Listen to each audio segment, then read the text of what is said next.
श्री क्षेत्र आदमापूर येथे नुकत्याच संपन्न झालेल्या सद्गुरू श्री बाळूमामा यांच्या सोमवती अमावस्या यात्रेत लाखो भाविकांचा अभूतपूर्व जनसागर उसळला होता.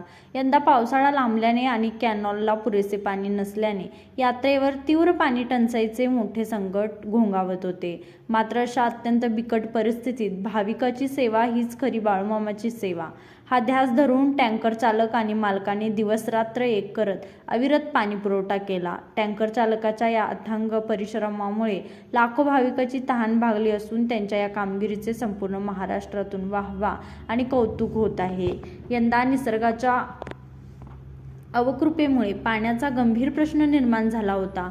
लाखो भाविकांना स्वच्छ आणि शुद्ध पिण्याचे पाणी मिळणे हे प्रशासनासमोर मोठे आव्हान होते. ही समस्या ओळखून मुरगुड नगरपालिकेचे फिल्टर हाऊस सक्रिय करण्यात आले. तेथील शुद्ध पाणी भाविकांपर्यंत पोहोचवण्यासाठी मुरगुड नगरपालिका, अग्निशमन दल, डेलशिया दूध संघाचे टँकर आणि खाजगी टँकर मालक यांनी एकत्र येत कमालीचा समन्वय साधला. तीव्र पाणी टंचाईचे सावट असतानाही टँकर वेळेवर उपलब्ध करून देणे, पाण्याचे चोख वितरण करणे आणि गर्दीच्या ठिकाणी पाणी पोहोचवणे ही आव्हानात्मक कामगिरी या टीमने लिलया पेलली. या ऐतिहासिक गर्दीत कोणतीही अनुचित घटना न घडता यात्रा सुखाची व्हावी यासाठी पोलीस प्रशासनाने कायदा व सुव्यवस्था चोख राखला. तसेच भाविकांच्या सदृढ आरोग्यासाठी आरोग्य प्रशासन 24 तास तत्पर सेवा देत ठाण मांडून होते. देवस्थान समितीचे मार्गदर्शन, प्रशासनाचे नियोजन आणि सामाजिक कार्यकर्त्यांच्या सक्रिय सहभागामुळे यंदाची आदमापूर यात्रा पाणी नियोजनाच्या बाबतीत संपूर्ण महाराष्ट्रासाठी एक आदर्श ठरली. श्री बाळूमामा देवालयाने सोपवलेली पाणी पुरवठ्याची ही गुरुकिल्ली सर्वांना अत्यंत जबाबदारीने आणि भक्तिभावाने पार पाडली. टँकर चालकांनी दाखवलेले हे सातत्य आणि कष्ट वाखाणण्याजोगे आहेत.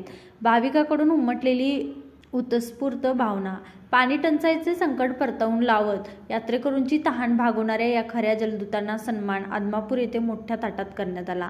देवस्थान समितीचे मानद अध्यक्ष धैर्यशील भोसले आणि मुरगुड नगरपालिकेच्या नूतन नगराध्यक्षा सुहासिनी देवी पाटील यांच्या शुभ हस्ते सर्व टँकर चालक, मालक आणि कर्मचाऱ्यांचे घोंगडे, श्रीफळ आणि बाळूमामाचा भंडारा देऊन जाहीर सत्कार करण्यात आला. बाळूमामाच्या चरणी सेवा रुजू करण्याचे भाग्य मिळाल्याचा सार्थ अभिमान यावेळी टँकर चालकांच्या चेहऱ्यावर ओसंडून वाहत होता. यावेळी बाळूमामा देवालयाचे विश्वस्त दिलीप पाटील, दत्तात्रय पाटील, अमोल पाटील, टँकर मालक गिरीश पाटील, संग्राम मेडके, अजित तावडे, पवन गिरी, संदीप मेडके, आनंदा गोंधळी, नारायण चौगले, दीपक पाटील, सामाजिक कार्यकर्ता सर्जेराव भाट, देवालयाचे पुजारी मुरारे, मुख्य कार्यकारी अधिकारी संजित कदम यांनी आभार मानले. लाईव्ह मराठीसाठी मुरगुडहून सर्जेराव भाट.